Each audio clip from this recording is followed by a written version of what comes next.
અલખની રામાપીરના નોરતાની કથા. રામદેવ પીર, જેને રામાપીર તરીકે પણ ઓળખવામાં આવે છે, તે રાજસ્થાન અને ગુજરાતના લોકોમાં લોકદેવ તરીકે પૂજાય છે.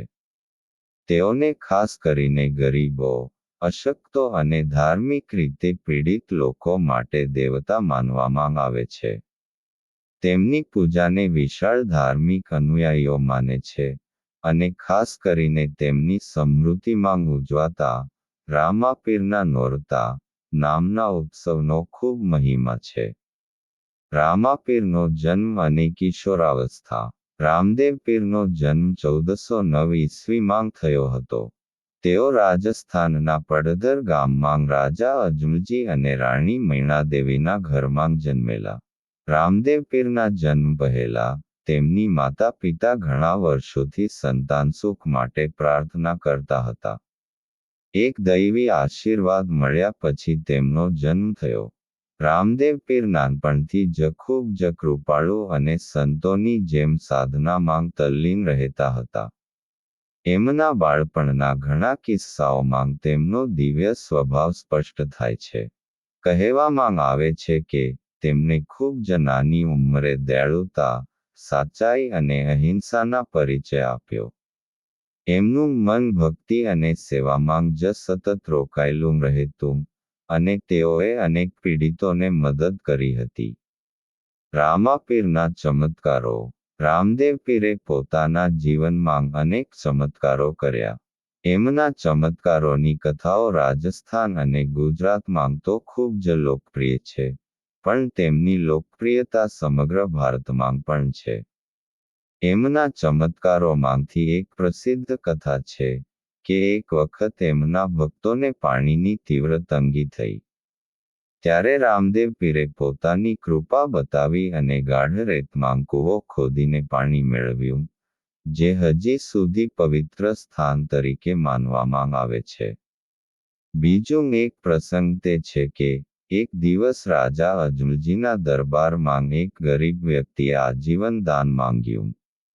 જ્યારે બીજા દરબારી આનો વિરોધ કરી રહ્યા હતા, ત્યારે રામદેવ પીરે કહ્યું કે, ધનનું એકમાત્ર સાચું વપરાશ દયાળુતા અને સેવા છે.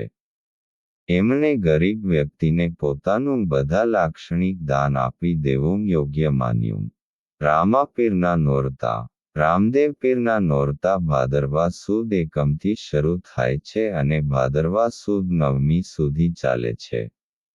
આ 9 દિવસના ઉત્સવમાં ભક્તો ઉપવાસ રાખે છે અને રોજ રામદેવ પીરના મંદિરમાં જઈને તેમના પ્રતિ શ્રદ્ધા અને ભક્તિ વ્યક્ત કરે છે.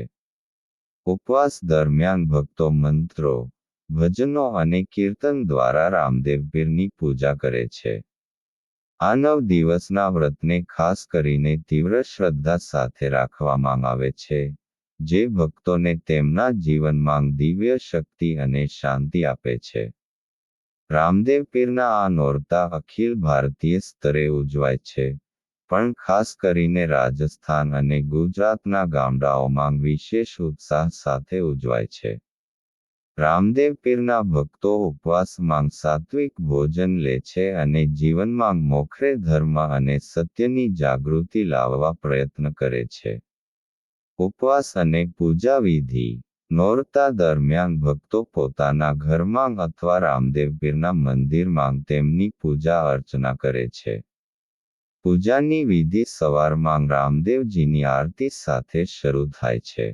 પૂજાના અંતે તેઓ રામાપીરનો પ્રસાદ, ભોગ ધરાવે છે, જેમાં દાળ બાટી, ચૂરમા અને રોટલા જેવી સાદી પણ પવિત્ર વાનગીઓના ભોજનનું વિધિવત સેવન થાય છે. આ નોરતા દરમિયાન રામદેવ પીરના ભક્તો પોતાને પાપો અને દુષ્ટ વિચારોમાંથી મુક્ત કરે છે અને ભગવાન તરફ વધુ સમર્પિત થાય છે.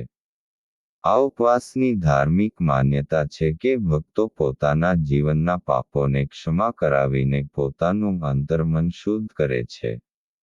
રામદેવ પીરના જીવનના મહત્વપૂર્ણ પ્રસંગો.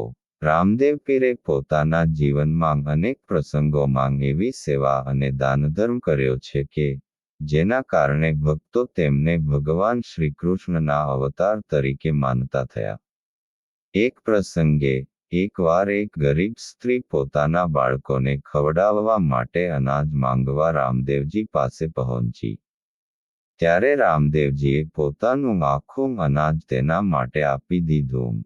બીજું, એક વખત તેમણે ગરીબ ભક્તો માટે સમૃદ્ધિ અને ધર્મના પથ પર ચાલવા માટે માર્ગદર્શક કામ કર્યું. એમના જીવનના આ પ્રસંગો જ બતાવે છે કે તેઓ માત્ર એક રાજા જ નહીં, પણ લોકહિતે કાર્ય કરનારા સંત અને દિવ્ય વ્યક્તિ હતા. રામાપીરના ભક્તિગીતો અને ભજન.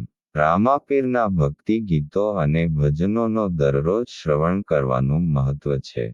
ભજનોમાં તેમની કરુણાની વાતો, ચમત્કારો અને તેઓના ભક્તિ માર્ગ દર્શાવાય છે. આ ભજનો શ્રદ્ધા સાથે ગવાય છે અને ભક્તો તેમના દિવ્ય ગાયકીના માધ્યમથી રામાપીરે તેમની આશીર્વાદ મેળવવા પ્રયત્ન કરે છે. રામદેવજીના ભજનોમાં લોકપ્રિય ભજન છે, મારે ઘોડલો ઝૂલ્યા રામાપીર સજણાવા. ભક્તજનોની નૈયા પાર લગાવા રામાપીર. રામાપીરના મંદિરો. રામદેવપીરના મંદિરો ખાસ કરીને રાજસ્થાન અને ગુજરાતમાં મોટી સંખ્યામાં સ્થિત છે. રાજસ્થાનના રામદેવરા, જ્યાં તેમનું મુખ્ય સમાધિ મંદિર આવેલું છે, તે બધાથી વિશાળ અને મહાન સ્થાન માનવામાં આવે છે. અહીં દર વર્ષે હજારો ભક્તો ભાદરવા સુદ બીજના મેળામાં આવે છે. ગુજરાતમાં પણ રામદેવપીરના અનેક મંદિરો છે, ખાસ કરીને કચ્છ અને સૌરાષ્ટ્રમાં. ભક્તો રામદેવપીરના મંદિરોમાં જઈને તેમની પૂજા અને ભક્તિ કરે છે અને તેમના આશીર્વાદ મેળવે છે. નોરતાના અંતિમ દિવસનો ઉત્સવ. 9 દિવસના ઉપવાસ પછી, ભાદરવા સુદ નવમીના દિવસે રામાપીરના નોરતાનો અંત થાય છે. આ દિવસે ભક્તો વિશેષ આરતી અને યજ્ઞ કરે છે અને રામદેવજીના ચમત્કારોને યાદ કરે છે. નોરતાના અંતિમ દિવસે, રામદેવજીની વાસ્તી તરીકે જાણીતો ઉત્સવ ઉજવવામાં આવે છે. આ દિવસે ભક્તો પોતાના ઘરો અને સમાજમાં શાંતિ, સમૃદ્ધિ અને ધર્મના પથ પર ચાલવાની પ્રેરણા લે છે.